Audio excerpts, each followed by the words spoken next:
The rainy yet warm weather conditions being experienced could not dampen the spirits of those who had gathered to hear the latest on the airport's construction and also to find out about possible areas for investment.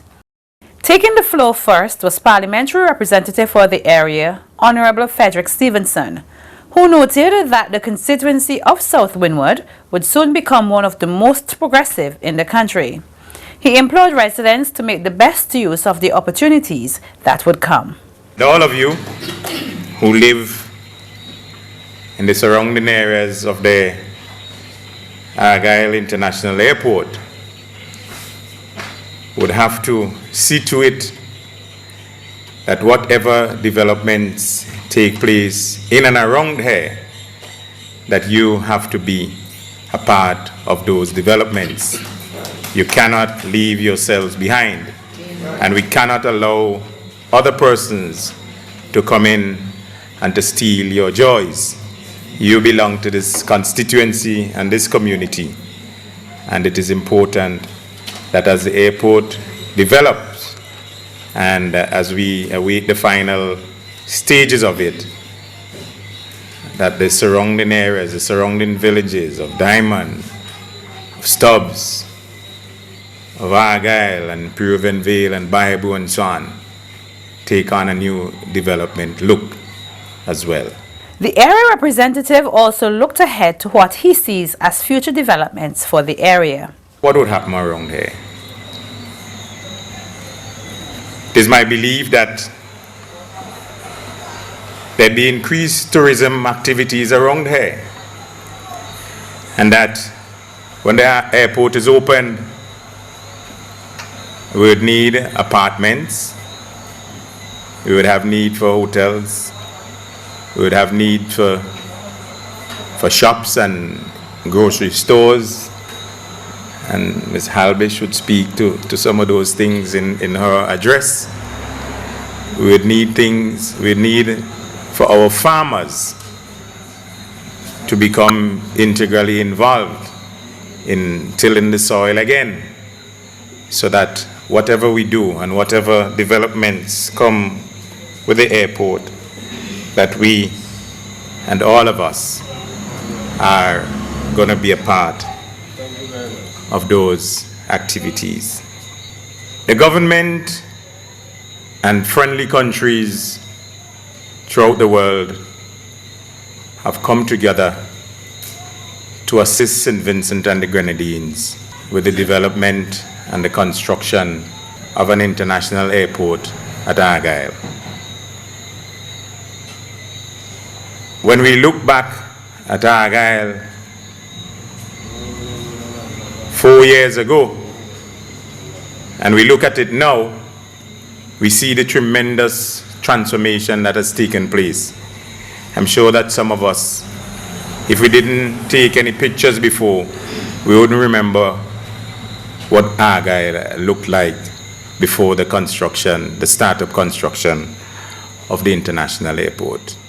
His presentation was followed by that of Dr. Rudy Matthias, CEO of the International Airport Development Company, the IADC. I want to comment on something that the Honourable Minister said in his presentation. It is about that we are moving earth, and it seemed that for 4 years, that is all that we've been doing, moving earth. When we did the costing for the Argyle International Airport, few people would remember that the moving of the earth was going to cost almost 50% of the cost of the project. So the moving of earth at Argyle is a significant part of the cost of building the airport. So we can't trivialize it. We can't just wave it away. Because if we were not to have to move that much earth, we would have built the airport a long time ago. So it is important that we remind people. And in fact, I know Jennifer and her communication team are now working on some pictures of what Argyle used to look like before and what it looks like now. Just so that we'll remind those persons who perhaps have short memories. Because we have done a lot of earth movement, and it has cost a lot of money too. I also want to just mention something that is important as well. That God in his infinite wisdom sent us to Argyle, and perhaps it is the best site to build an airport. But it is the best site for another reason. In the process of moving the earth, we've discovered a lot of rocks at Argyle.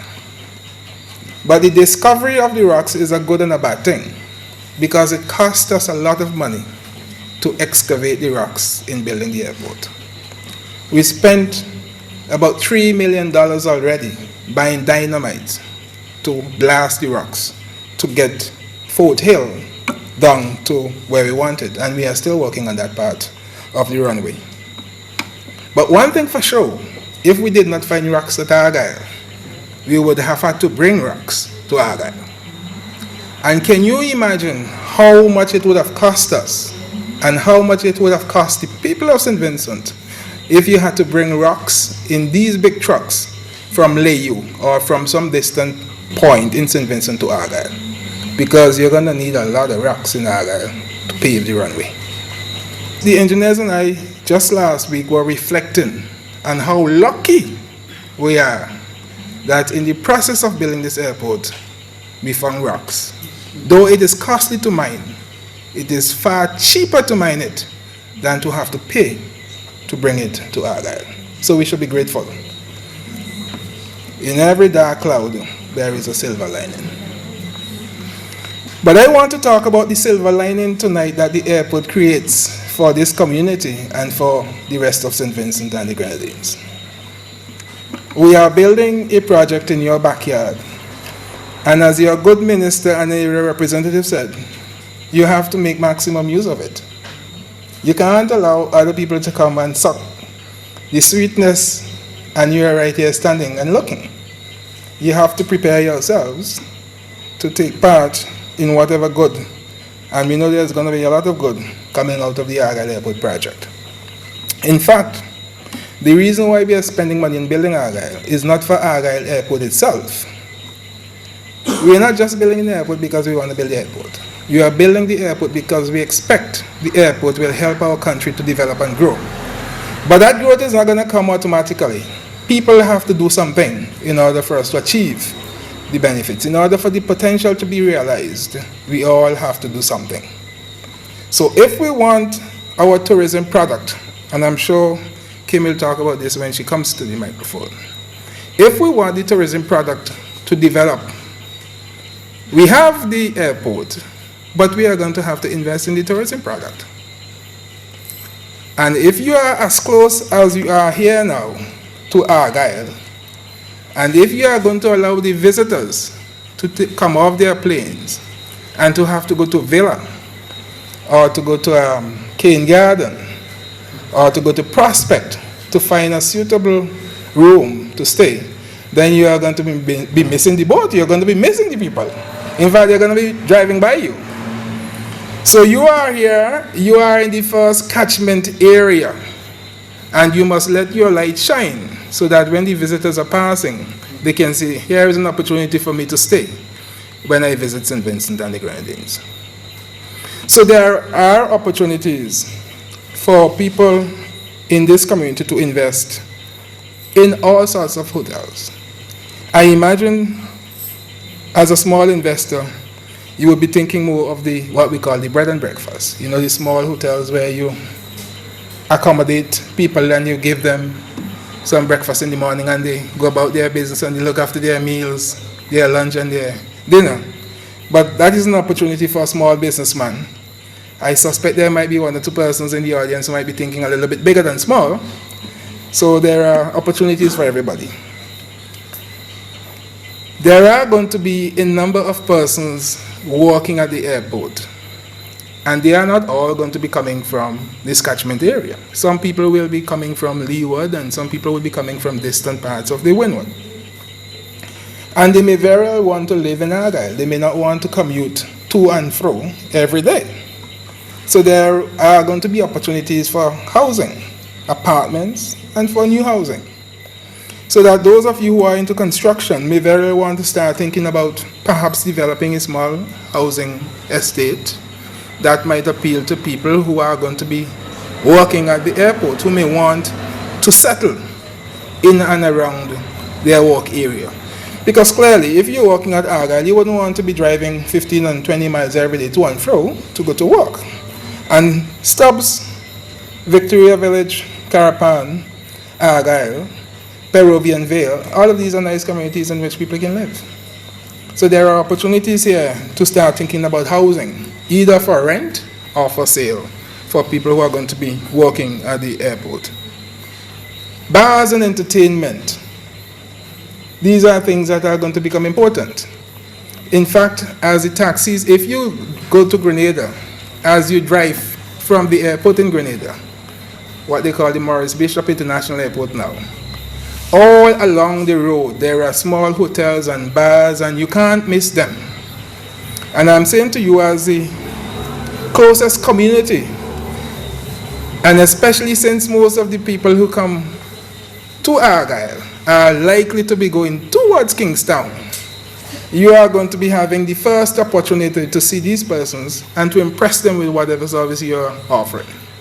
So you have a grand opportunity to be the first type of business that they may see and they may want to partake in. There are going to be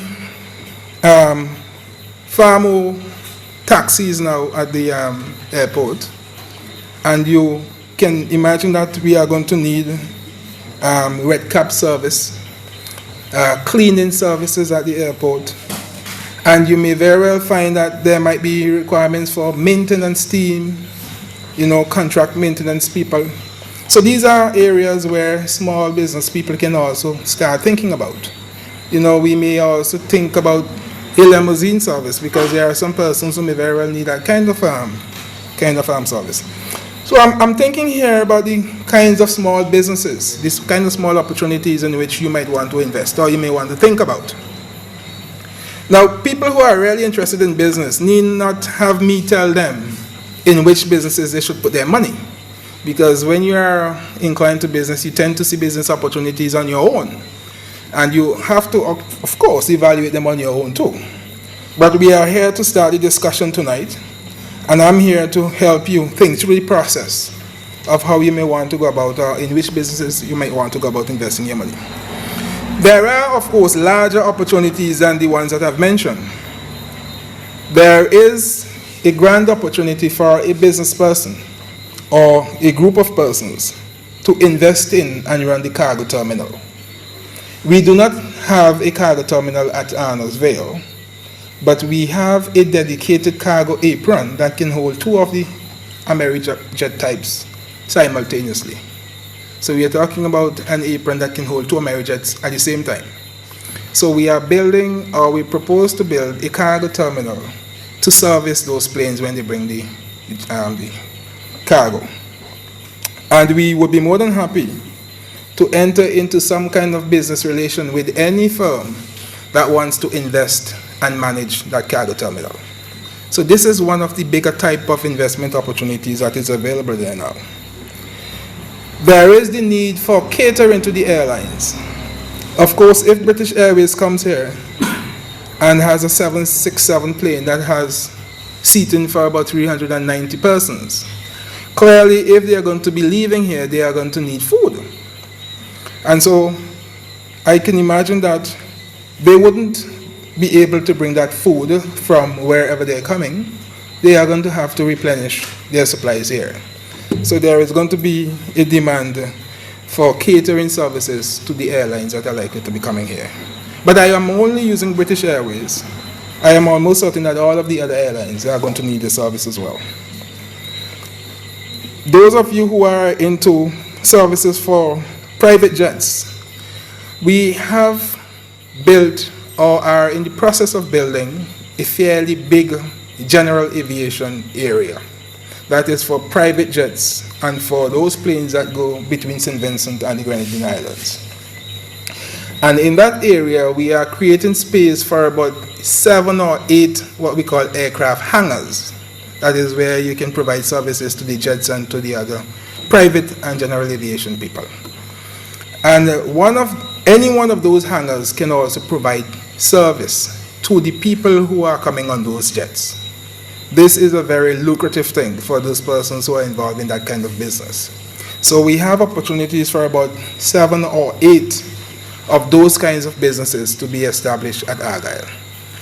These are the bigger kinds of businesses. The investment is going to be a bit bigger than simply building a small bed and breakfast hotel, but there are opportunities that you know about that you can start finding a joint venture partner if you are inclined to that sort of business to get involved in. And finally, of course, we have room for a lot of shops in the terminal building. And if I give you a sense of the terminal building, Jennifer showed you the picture of the terminal building under construction, but it really is a massive building.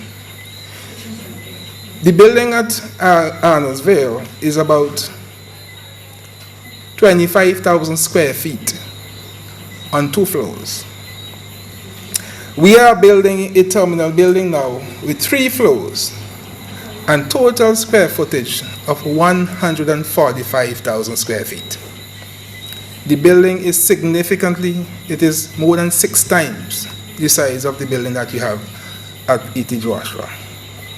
So within that building, we have a lot of space for all kinds of shops. So that prepare yourselves and get ready, because the airport is going to need money to run, and we are going to need you to come and rent the space. So there are opportunities there for shops within the terminal, but there are also opportunities for you to do different kinds of businesses around the airport itself, not within the fence, but outside, just outside of the fence. You know, there is a new gas station in the Peruvian Vale area, but I am sure if you ask, you will get permission to set up a gas station closer to the airport. I can imagine that those persons who are coming to Argyle and want to go back to Kingstown may prefer to use a gas station that is close by the airport, rather than having to leave the Argyle Airport and go to Peruvian Vale to fill up. But it is just one opportunity. There are, of course, going to be demand for rooms just outside the airport too, not only in Stubbs and Victoria Village, but just outside the airport, you know, an airport hotel for people who are overnighting. Because we are building the Argyle Airport as a hub for St. Vincent and the Grenadines. So that those persons who come on an international flight and go into Beckway or to Canaan or to Union, they are likely to have to overnight here, most likely, depending on what time they arrive, and they may need some place that they need to stay overnight. So there is going to be a demand for rooms close by to the airport as well. Now, these are some of the opportunities that I can think of, but as I said, all business people, they examine opportunities and they look for themselves at what they think they can do and in what kinds of businesses they want to invest their money. I am simply throwing out some ideas for you tonight and for us to start the discussion. I trust you would see in them some good, and I trust we can begin seriously now to consider how are we going to use this information to benefit from the airport that has been built in your area.